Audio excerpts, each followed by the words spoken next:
welcome back to Hey Miss Kim. I'm Miss Kim. And oh, do you hear that sound? There's another one. Those sounds make me think of a brand new season. Do you know what season we're in? It's springtime. That's right! You can probably tell by the pictures on my shirt. We are in a brand new season of spring. Bees are buzzing, kids are blowing and lion fuzz. Ha! I could sing all day. But I won't tell you everything we're gonna do today because I want you to stay put and find out all the springtime activities that I'm gonna share with you. So grab a comfy seat and let's hop on in. Many things change in the spring. We get to see butterflies fluttering by. We get to smell the sweet scent of pollen swirling through the air. And we see flowers bloom, and there's so many different kinds. For our book today, join me and one of my favorite authors, Lois Ellert, as we read a book about how flowers grow, and we'll get to name some of these colorful creations as we go along. We love to read. Planting a Rainbow by Lois Ellert. Every year, Mom and I plant a rainbow. In the fall, we buy some bulbs and plant them in the ground. There's orange tiger lily bulbs, red tulip bulbs, orange tulip bulbs, yellow daffodil bulb, blue hyacinth bulb, a purple crocus corm, and a purple bearded iris rhizome. Wow! We order seeds from catalogs and wait all winter long. Some of the seeds we order are phlox, morning glory, zinnia, aster, cornflowers, marigold, and daisies. For spring to warm the soil and sprout the bulbs. Wow, look at all the changes. Then it's time to go to the garden center to select some seedlings. We've got rose, poppy, delphinium, violet, pansy, fern, and carnation. We sow the seeds and set out the plants in soil. And watch the rainbow grow and grow and grow. We have some red flowers, tulips, carnations, roses, and orange flowers, tulips, zinnia, tiger lily, poppy, and some yellow blooms, daisy, marigold, daffodils. We grow something green, ferns, and some blue flowers, morning glories, delphinium, hyacinth, cornflowers, and some purple flowers too. Crocus, phlox, iris, violets, asters, pansy. All summer long, we pick them and bring them home. And when summer is over, we know we can grow our rainbow again next year. The end. Learning about all those different flowers got me curious. Curious to know what parts are actually a part of a flower. I have a flower here. It's one of my favorite flowers. It's called a lily, which you might have seen in the book. And I want you to join me as we identify the different parts of this flower. Dissecting flowers are really great ways to learn about the different parts, and it's a great way for you to see all of what flowers have on them. So if you want, grab a flower. You can grab a paper plate or a piece of cardboard so that you can write the different parts of a flower as you take them apart. The first part we're going to talk about is the petal. The petal is usually very bright, and this is used to attract insects like bumblebees.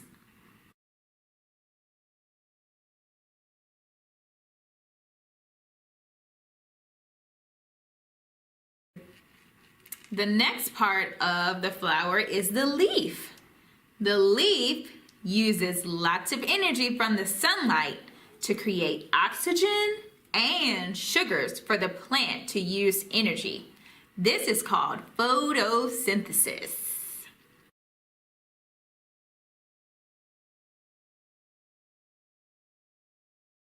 The stem moves water and nutrients from the soil to the rest of the plant. And the stem supports the leaves and flowers, which helps them be raised above the ground to be in the light. Here's this flower stem right here. The last part of our flower is the pollen. Pollen is a fine, powdery substance that bumblebees like to move across many other flowers so that they can grow.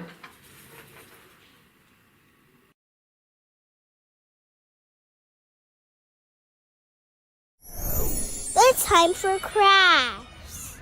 Seeing all those colors and different kinds of flowers has me in a drawing mood, and I want you to join me too. So, if you have some paper, something to color with nearby, something that has a circular base, and a marker for you to draw, I want you to follow along to this drawing to create your very own rainbow garden.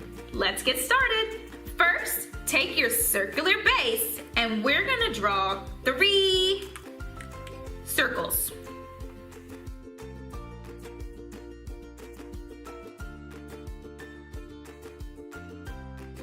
Perfect. We're all done with our base, so you can set that to the side. Next, on the inside of your circles, you're gonna draw another circle that looks like this. And you're gonna do that for all 3 of your circles. Now, I want you to remember, this does not have to be perfect. I want you to show your creativity and do the best you can. Kind of looks like a donut circle. For our next step, we are going to add some decoration to the center. Now, this can be anything that you want it to be. It can be lines, it can be initials, dots, whatever you want to create. You're gonna put this on the inside of your second circle.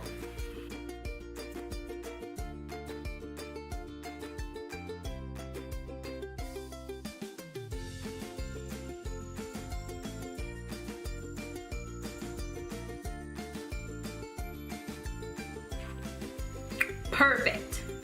Next, you're gonna make a border around your biggest circle. Now, a border is just something that goes around the outside of something. And this can be whatever you choose for it to be too. Whatever you decide, make sure it goes all the way around your circle.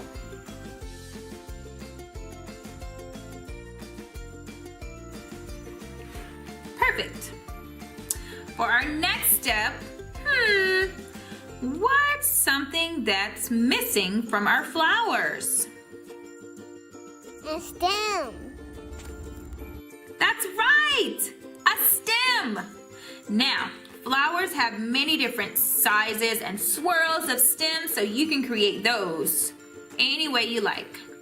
I'm going to do a long stem here, a swirly stem here, and I'll do another long stem on this side. Whatever you choose, just make sure it goes down to the bottom of your paper. One last thing we need to add, and that's the leaves. Once you add your leaves and your stems, you're all done. And now you're ready to create your rainbow garden.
We are still in the month of March, which means that it's still Women's History Month. Join me as we talk about two superpower women who help defend the planet and protect their environment. Let's learn about great women in history. Wangari Maathai was the first African woman to win the Nobel Peace Prize after decades of environmental work in her native Kenya country. She launched the Green Belt Movement, which was an NGO that organizes Kenyan women to replant trees, combat deforestation, and create jobs. The organization wrote that members have planted more than 51 million trees since 1977. Wow, that's a lot. Maathai regularly fought against the Kenyan government, including a major effort to prevent the construction of a skyscraper in the middle of a Nairobi park. She put herself in harm's way and was not treated very nicely by policemen while protesting.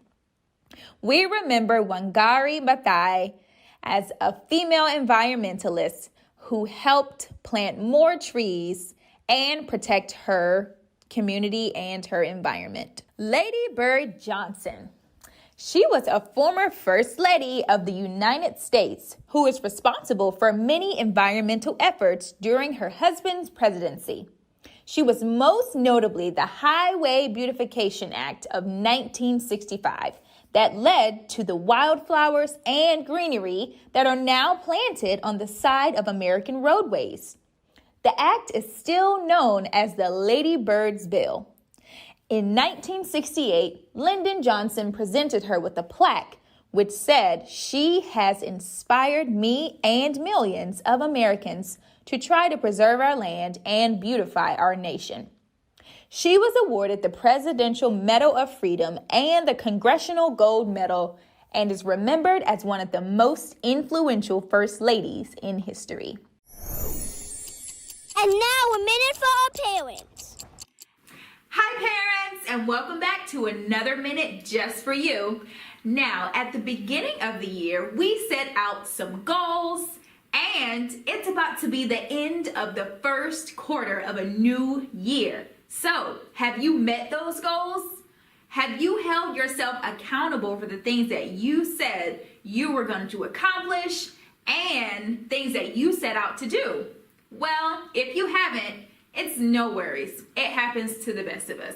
But now that it's springtime, we're entering into a new beginning. And this is a chance for you to reevaluate those same things that you told yourself at the beginning of the year.